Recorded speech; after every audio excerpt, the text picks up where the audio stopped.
Bonjour, dans cette vidéo, je vais te présenter la chose vraiment fondamentale qui va influer sur tout ton marketing et qui va te permettre finalement de réussir ton marketing, de réussir ta communication et même finalement tes publicités, mais comme tes emails.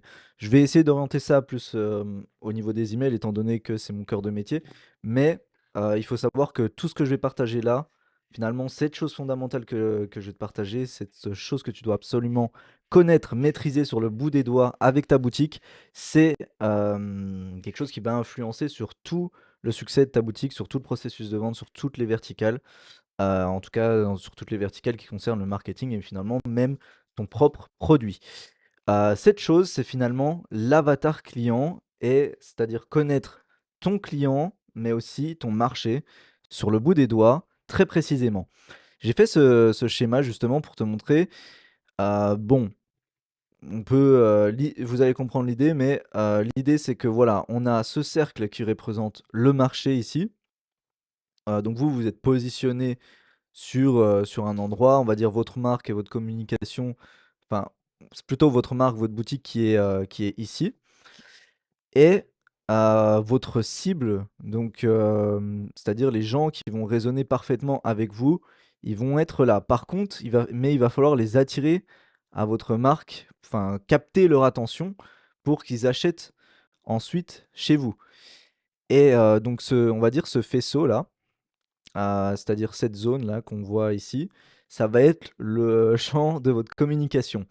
Et c'est-à-dire que, ça va être votre communication en général, donc ça comprend aussi votre marketing, vos emails, vos ads, quel angle marketing vous allez utiliser, quels problèmes vous allez cibler, hem, quel désir vous allez mettre en avant, mais aussi même d'ailleurs comment votre produit est formulé, quelle offre vous allez présenter par rapport au marché.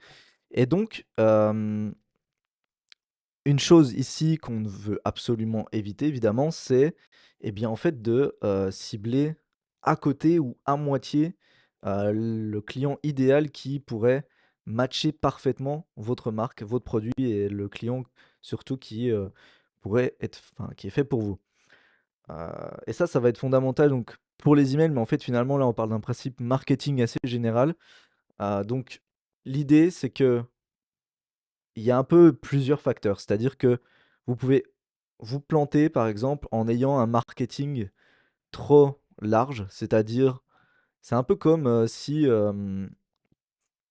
vous étiez, dans une foule, il y avait plein de gens en face de vous, vous vouliez parler à une personne, il y a une personne dans cette foule qui, bah, en fait, va vraiment matcher avec vous, va vraiment résonner avec vous, avec qui vous allez pouvoir, ici en l'occurrence, vendre votre produit et qui va vraiment résonner avec votre produit, mais ici, avec un message très général, avec des, bénéfices pas spécifiques du tout, dans votre marketing, eh bien, tout simplement, c'est un peu comme si il y a la personne en face de vous avec d'autres personnes, mais vous regardez un peu, partout comme ça et la personne, du coup, ne se sent pas concernée.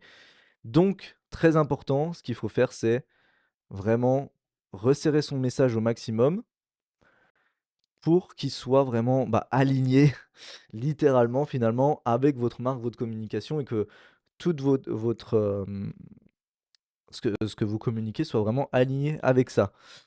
Hem Et vous voulez pas non plus que ce soit, en décalage, sinon la personne va se dire: «OK, je comprends ce qu'il me dit là, mais par contre pourquoi il me parle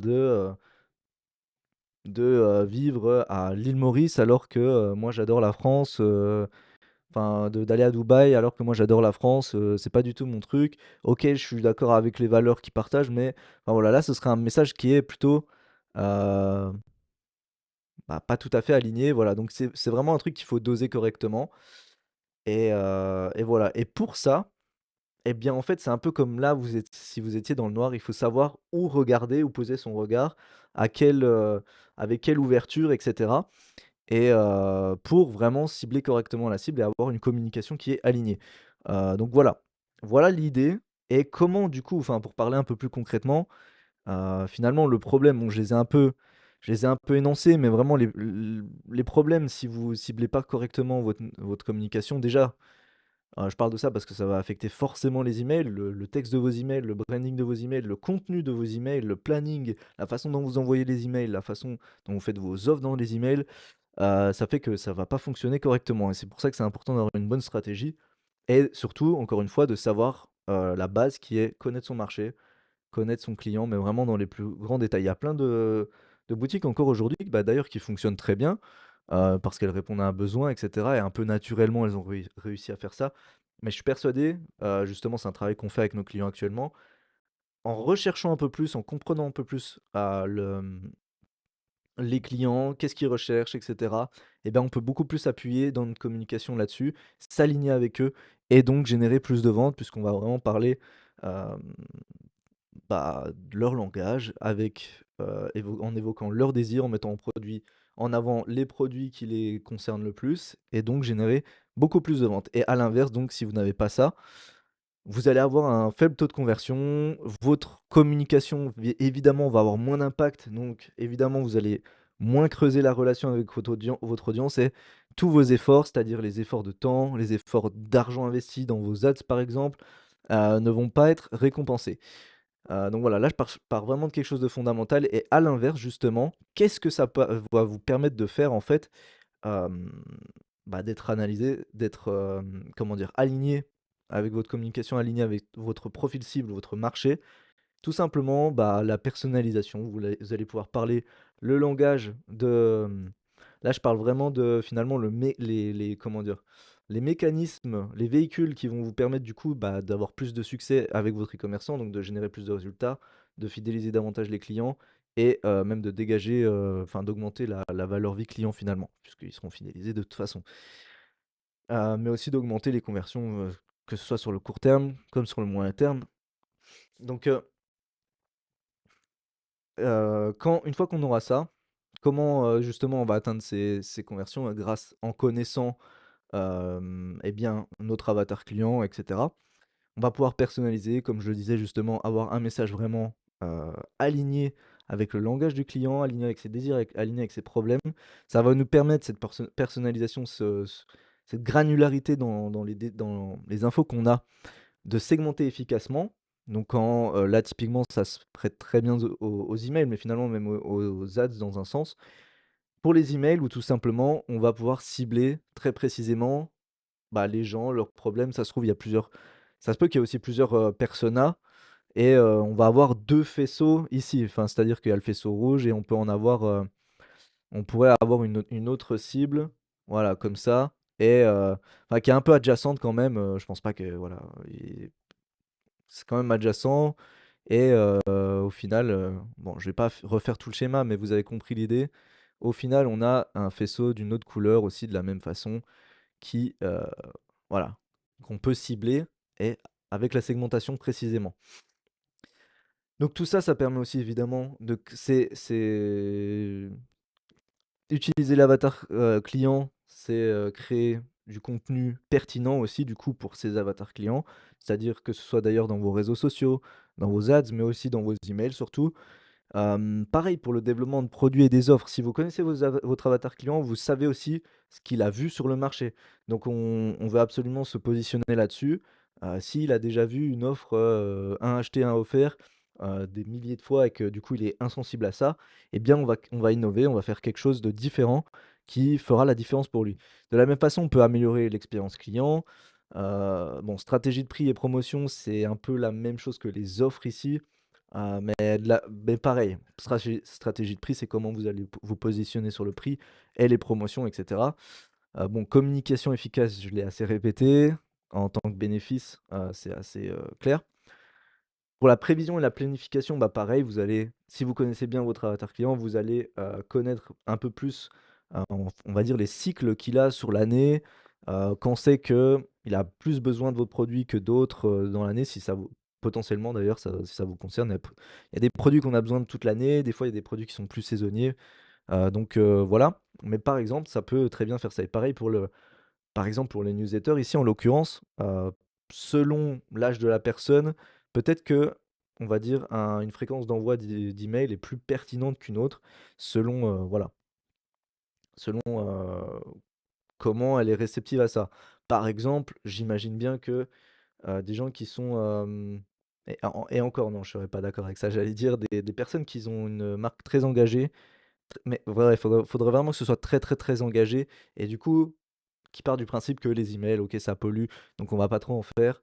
Mais, en réalité, même les marques engagées, si elles ont un message engagé qui résonne avec l'audience va vouloir lire ces emails et être engagée, enfin connectée justement à la marque à travers ces emails. Donc voilà, honnêtement, ça dépend.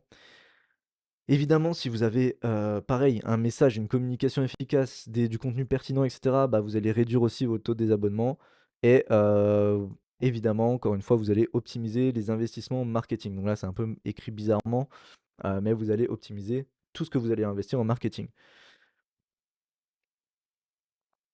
Donc là, mon point, c'était de vous montrer maintenant comment faire ça.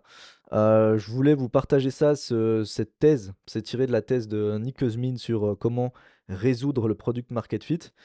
Mais je trouvais ça intéressant. En gros, tout ce qu'il dit ici, c'est que, les variables du business, il y a la niche, la transformation qui est donnée, il y a, le produit, si je dis pas de bêtises, le mécanisme et le canal sur lequel, access, channel, le canal sur lequel on va l'emmener, mais tout ça pour dire que finalement, la niche, en fait, tout est dépendant de la niche. C'est-à-dire que, heu, un produit peut dépendre de ça, donc tout est dépendant de la niche et tout est dépendant donc de votre avatar client et c'est pour ça aussi, que je voulais vous montrer ça avec un côté un peu plus ingénieur, un côté plus,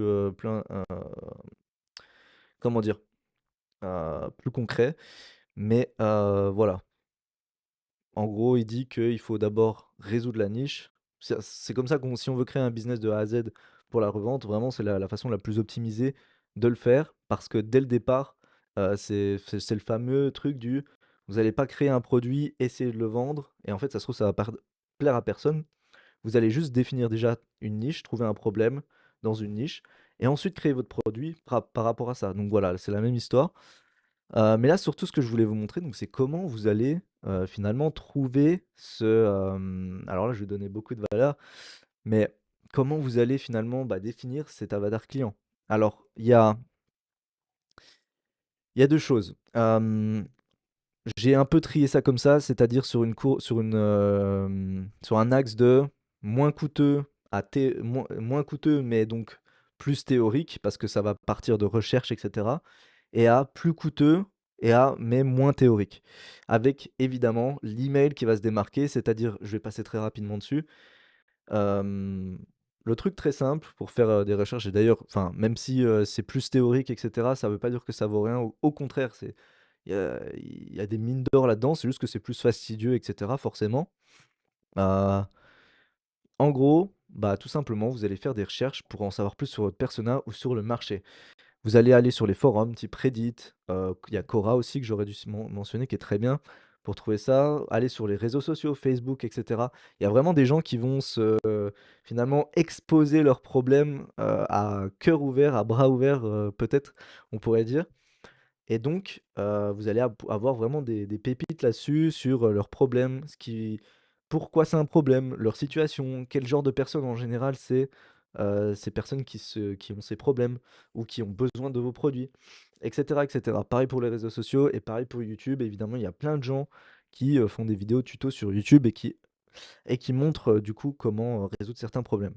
De la même façon, pour le marché, vous allez, bah, bon, en réalité, vous allez, vous baser sur des études. Vous allez pouvoir trouver des études qui vont appuyer, qui vont, graviter finalement autour du problème que vous allez trouver, des thèses potentiellement. Il y a potentiellement aussi des croyances qui vont, être tirées de ce que vous allez voir sur les réseaux sociaux et cetera. Je veux dire, on va dire là, c'est plus les informations qui sont sur les personnes en particulier et ça, c'est sur les croyances, on va dire, c'est un peu plus sociologique, où, vous allez pouvoir identifier des croyances, des rumeurs, des trends aussi. Ça se trouve, il y a vraiment des tendances qui se distinguent, même si c'est assez c'est assez, ouais, chronophage du coup. Mais, voilà. C'est bien de savoir ça et d'avoir finalement un contexte au-delà de juste une personne, c'est très important. Et donc évidemment, c'est très peu coûteux, et c'est très théorique, mais bon, j'ai mis ça en réalité, bon, je pense quand même que ça a énormément de valeur si c'est bien fait, cette partie recherche, donc à n surtout pas négliger pour autant. Entre les 2, il y a le sondage de l'audience et des clients. C'est-à-dire que vous c'est des gens, en fait, vous avez déjà acquéri. Donc quand je dis audience, c'est typiquement, ça peut être votre communauté sur Instagram ou alors, votre audience, par email tout simplement, mais aussi donc vos clients et ces clients, c'est on va dire, c'est moyennement coûteux. Vous avez quand même déjà investi pour les avoir. Ça a en plus une certaine valeur, à la revente, tout ça, si vous l'avez, je veux dire, si on fait l'évaluation de votre boîte et ben, ça a une valeur finalement cette audience, en tout cas par email et donc comment vous allez pouvoir avoir des informations sur eux et franchement, bah, c'est pareil, j'ai l'impression qu'en réalité que tout est un peu indispensable, sauf peut-être cette partie où elle est un peu plus avancée, j'y reviendrai mais par exemple votre audience, vos clients, tout simplement vous allez, bah, leur demander des témoignages, vous en avez certainement déjà, donc vous avez sûrement des choses qui reviennent par rapport à certains produits, par rapport à certaines catégories, par rapport à certains problèmes et cetera.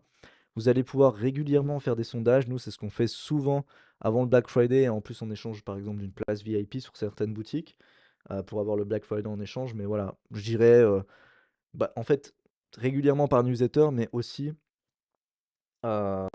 ayez des séquences tout simplement qui envoient des sondages. C'est ce qu'on fait pour nos clients et ça permet de continuellement avoir de la data parce que vraiment, je pense que à l'avènement de l'IA et cetera, ce sera vraiment ça, finalement, qui va, faire la différence et qui aura vraiment de la valeur. Si Facebook, Instagram, Twitter et cetera valent autant d'argent aujourd'hui, c'est simplement parce qu'ils ont ces données sur les utilisateurs et donc ça vaut de l'or tout simplement parce qu'on peut c'est avec ça que justement on peut orienter notre marketing et donc faire de l'argent. Ça, j'aurais dû le dire depuis le départ d'ailleurs, mais mais voilà, vraiment à pas négliger et vous pouvez même d'ailleurs prendre le temps d'appeler, vos clients. Parce que pour le SAV, ce que je veux dire par là, c'est vous allez sûrement avoir des problèmes. Enfin, c'est sûr, c'est une mine d'or aussi le SAV, vous allez avoir des problèmes qui reviennent constamment et cetera. Je voyais c'est Ezra Firestone d'ailleurs qui disait ça. Hem, je crois qu'il faisait passer tous ses employés au SAV pour qu'ils comprennent la boutique, les produits et les clients. Donc voilà. Si vous connaissez pas Ezra Firestone, c'est quelqu'un qui est dans le e-commerce depuis, même avant les années 2000, donc qui faisait encore des conférences, je crois en 2002, donc un vrai pionnier de l'e-commerce finalement, qui était là vraiment au début et qui a fait voilà 80 millions, enfin des centaines de millions en e-commerce, par lui-même et qui est, donc très influent dans cette sphère aux États-Unis en tout cas. Hem, donc voilà. Ensuite, dernière chose, plus coûteuse évidemment, moins théorique et vraiment, bah, beaucoup plus concrète ici. Forcément, c'est tout simplement faire des tests sur le marketing. Le problème, c'est que c'est coûteux parce que, vous allez bah, vous prenez des risques en fait, vous prenez plus de risques et par exemple, si vous testez des ads, bah, forcément, il faut du budget pour tester des ads avec des angles inédits que vous n'avez jamais testés avant. Mais, c'est moins théorique. Là, l'idée, c'est surtout que c'est plus concret et que c'est, limite, bah, finalement, dans un sens plus parlant parce que là, vous laissez vraiment c'est vraiment une confrontation au réel. Vous laissez le marché parler et on va dire que c'est, la chose la plus, concrète que vous pouvez avoir en termes de, bah, ce qui fonctionne ou pas. Après, voilà, le problème, c'est que forcément, ça fait de l'argent et le but, c'est toujours d'être rentable. Donc on peut faire, voilà, si on avait un budget de fou, on pourrait faire beaucoup, beaucoup, beaucoup de tests mais évidemment, on va pas forcément se diriger vers cette solution en premier parce qu'elle est très, très coûteuse. Donc ça peut passer par des AB tests sur votre site, ça peut passer bon, AB test, c'est encore, plus tranquille, ça dépend de, on va dire, la différence entre, les 2 tests que vous faites. Site internet, bah, c'est changer votre processus de vente, votre parcours de vente, ajouter des choses, retirer des choses.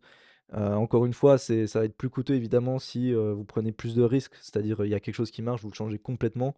Là, évidemment, forcément, c'est plus coûteux, mais bah, au moins, ça permet de savoir concrètement ce qui marche ou ce qui ne marche pas. De la même façon pour les ads, voilà, vraiment tester des ads, hein, je crois que c'était Hormozy qui disait, qui quand il parlait des ads, il s'offrait justement un budget d'un dixième, sur son budget publicitaire, il prenait un dixième de son budget pour vraiment tester des choses. Parce que comme ça pouvait vraiment sortir, des pubs winners, donc très intéressant aussi et voilà et de la même façon, les offres, le prix, vous pouvez tester ça. Mais encore une fois, bah, voilà, ça peut être coûteux parce que ça se trouve, vous allez mettre un prix où les gens n'achètent pas. et donc ça fonctionne pas. Enfin, bah, pour terminer tout ça, je vais revenir, là-dessus. Même si l'email marketing finalement se retrouve complètement là-dedans, vous allez pouvoir faire des sondages grâce à l'email marketing. J'aurais dû le mettre là en réalité, mais dans la partie test marketing, vous pouvez complètement utiliser l'email marketing. Je trouve que l'impact est quand même bien moins important. C'est-à-dire que, typiquement, vous allez pouvoir, au fil de l'année, tester des contenus. Et voir directement quel contenu résonne le plus avec votre audience. Vous allez pouvoir tester des offres directement sur des personnes qui vous connaissent déjà. Hem donc c'est important de ouais et même tester des bundles, proposer des produits et cetera et très rapidement, enfin voilà, ça avoir votre propre audience, votre propre base de contact, ça va vous permettre finalement et bien d'avoir beaucoup de data et d'avoir un œil là-dessus. Même si évidemment ce sera un peu biaisé et je dois admettre que voilà, forcément ce sera pas aussi bien que ça. Ce sera pas aussi, concret et une confrontation au réel, mais c'est vraiment une source de insight, de connaissances, de données et cetera, de data. Très puissante aussi l'email marketing et surtout, voilà, à moindre coût, hem, donc à ne surtout pas négliger et c'est très, très, très, bah, puissant finalement puisque vous allez pouvoir faire des tests et tester sur votre audience directement sans dépenser plus d'argent. Donc voilà pour cette vidéo, j'espère que ça vous aura vraiment, bah, ouvert les yeux sur, ce que vous devez, enfin, ce qui est important finalement pour vous, c'est-à-dire en connaître plus sur votre client, absolument. C'est la base, c'est la base, mais c'est trop oublié et après on se focalise sur pas mal de choses et on cible, notre client, comme ça, heu et donc on passe, on va dire que là, ce que vous voyez ici, là, toute cette phase qui est en dehors de votre champ, c'est, bah, finalement des pourcentages de revenus, dont vous passez à côté finalement. Donc, plus vous alignerez ça avec votre cible, donc plus vous alignerez votre communication, plus vous connaissez et pour ça il faut connaître sa cible, enfin sa cible, son avatar client, plus vous allez générer de profits, de revenus et plus vous allez aussi raisonner avec cette audience et donc, générer de revenus. Donc, voilà toute l'importance de ça. Si ça vous intéresse, bah, finalement qu'on fasse un audit de votre boutique, c'est tout pour cette, vidéo en tout cas. Si ça vous intéresse qu'on fasse un audit de votre boutique, qu'on vous aide à définir cette stratégie, à recalibrer tout ça, mais surtout à décupler vos résultats avec les emails et bien n'hésitez pas, on offre des audits totalement gratuits, sans engagement et sans même, d'ailleurs de propositions puisqu'on doit se baser sur cet audit pour faire des propositions et pour aussi tester l'éligibilité des e-commerçants qui prennent contact avec nous. Pour ça, si ça vous intéresse, c'est dans le lien en description et en attendant, je vous souhaite une excellente journée et je vous dis à très vite. Au revoir.